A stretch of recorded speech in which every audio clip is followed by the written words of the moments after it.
பெரியாருடைய பிறந்த தினம் என்று அவர் முன்னெடுத்த பல்வேறு திட்டங்களை இந்த அரசு நிறைவேற்றிட்டு வருது. அந்த வகையில கள்ளுக்கடைகள் எல்லாம் மூடணும்னு சொல்லி தந்தை பெரியார் வலியுறுத்திருக்காரு. இந்த திராவிட மாடல் அரசு அதை நிறைவேற்றணும்னு சொல்லி நீங்க கோரிக்கை வைப்பீங்களா? மதுக்கடைகளை மூடணும்னு சொல்லி இப்ப நிறைய வலியுறுத்திட்டு வர்றாங்க. இல்ல, என்னை பொறுத்தவரையில் தனிப்பட்ட கருத்தாக நான் என்னுடைய தனிப்பட்ட கருத்து, இது எங்களுடைய கட்சியின் கருத்தோ அல்ல. என்னுடைய பொறுத்தவரையில் சாராய கடைகள், இந்த ஒயின் ஷாப் என்பதெல்லாம் மூடப்பட வேண்டும் என்பதை நான் ஏற்றுக்கொள்கின்றேன். ஆனால் அதே நேரத்தில் கள்ளுக்கடைகளை திறந்து விடுவது என்பது அது ஓரளவுக்கு உடல்நிலையை பாதிக்காது. இன்னும் சொல்ல போனால் பனைமரங்களை வைத்திருக்கின்ற விவசாயிகளுக்கு அது மிகப்பெரிய உதவியாக இருக்கும்.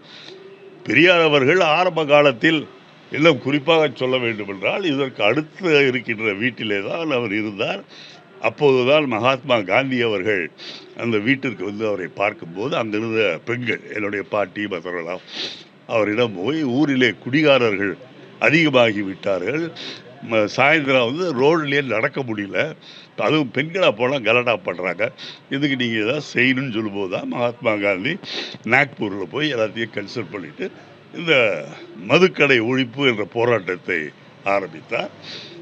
ஒரு வாரம் கழித்து இந்த பிரிட்டிஷ் அரசாங்கத்தில் இருப்பவர்கள், நீங்கள் இன்னும் எவ்வளவு நாளைக்கு இந்த கள்ளுக்கடை மறியலை, இந்த சாராய கடை மறியலை செய்ய போகிறீர்கள் என்று சொல்லும்போது காந்தியார் அவர்கள் அதை நான் முடிவு செய்ய முடியாது, ஈரோட்டிலே இருக்கின்ற 2 பெண்களை கேட்டுதான் முடிவு செய்ய வேண்டும் என்று சொன்னார்கள். ஆகவே ஆரம்பித்தது இந்த இடத்திலிருந்து தான்.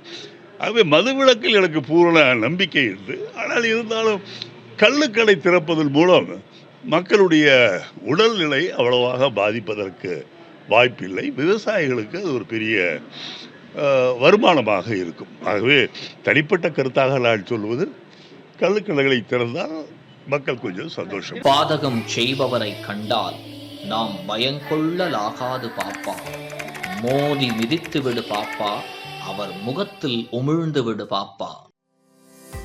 அண்மை செய்திகளை உடனுக்குடன் தெரிந்து கொள்ள இணைந்திருங்கள் இயம்நாடு தொலைக்காட்சியுடன்.